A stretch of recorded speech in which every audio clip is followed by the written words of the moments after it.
Assalamualaikum warahmatullahi wabarakatuh.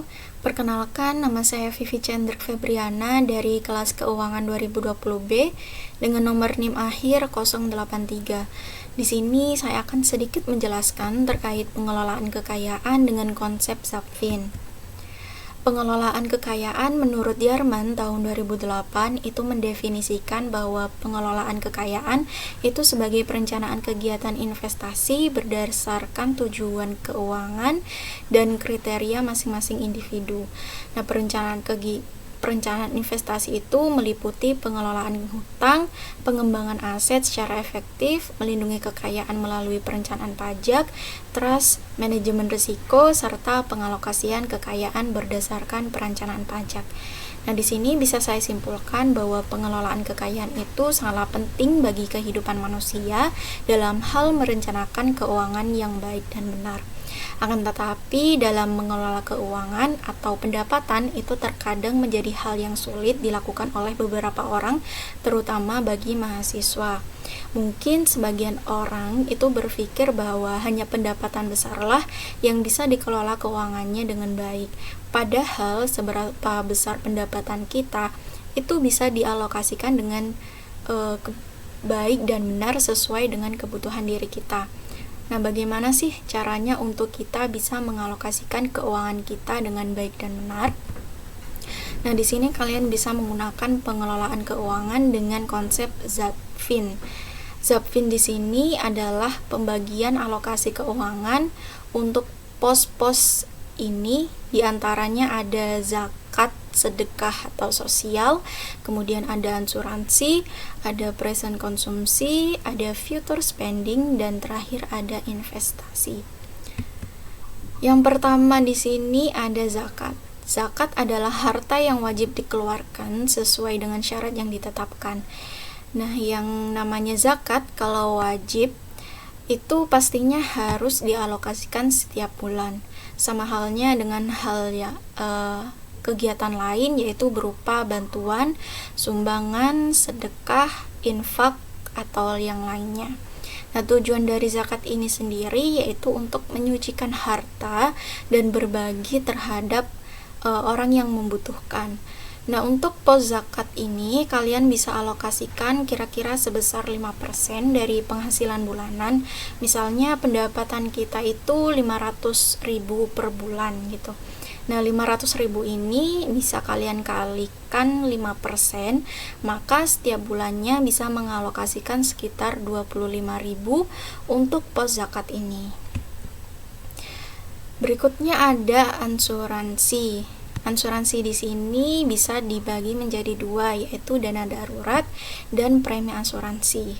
Kalau dana darurat itu adalah tabungan untuk menyelamatkan kita atau keluarga kita dari hal-hal yang terduga seperti musibah, jatuh sakit, kecelakaan, bangkrut, dan lain sebagainya. Nah, sedangkan premi asuransi itu adalah dana darurat yang jika suatu risiko terjadi, maka akan ada biaya finansial yang akan ditutupi oleh asuransi tersebut.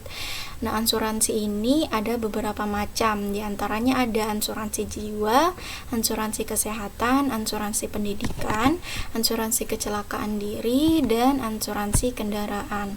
Oleh karena itu, asuransi di sini bermanfaat untuk melindungi diri dari berbagai risiko yang akan terjadi dan memperkecil potensi kerugian yang besar dan mendapatkan ganti rugi.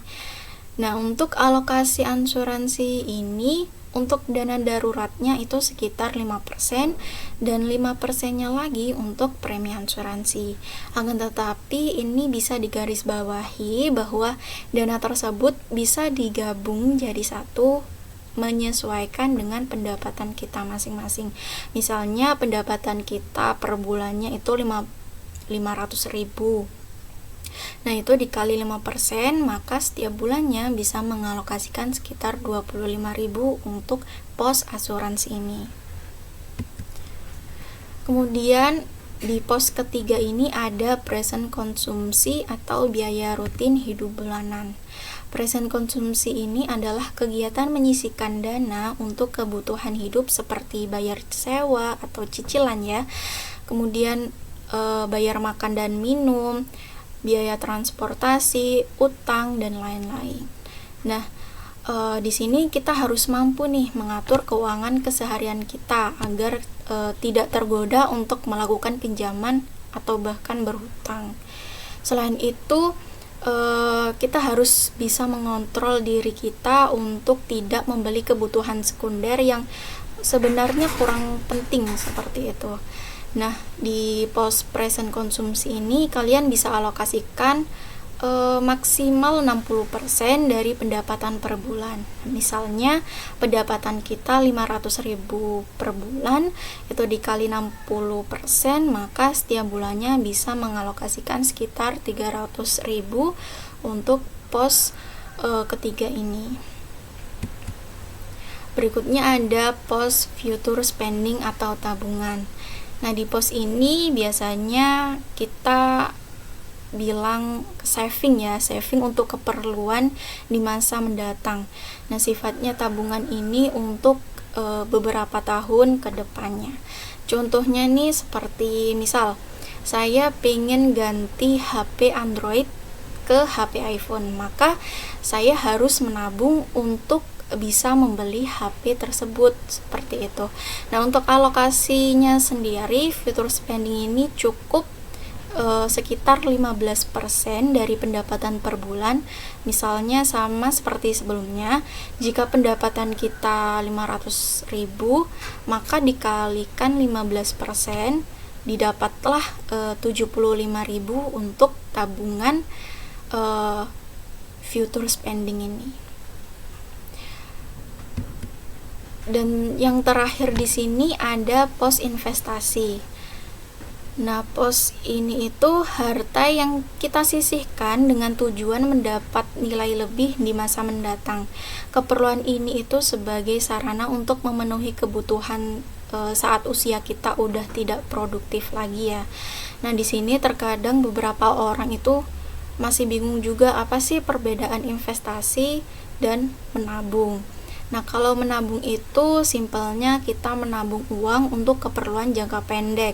Sedangkan investasi itu seperti menanam uang untuk mendapatkan keuntungan lebih tinggi dan kebutuhannya pun juga untuk jangka panjang.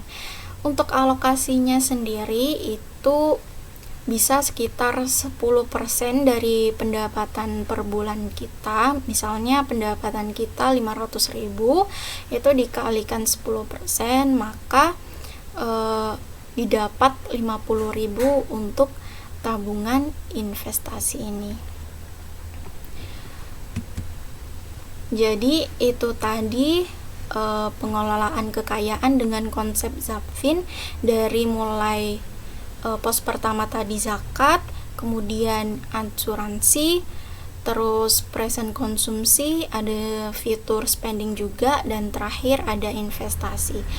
Dan semoga dari penjelasan saya tadi bisa teman-teman terapkan agar lebih bisa mengatur keuangannya dengan baik dan benar. Mungkin itu saja yang bisa saya sampaikan. Terima kasih. Wassalamualaikum warahmatullahi wabarakatuh.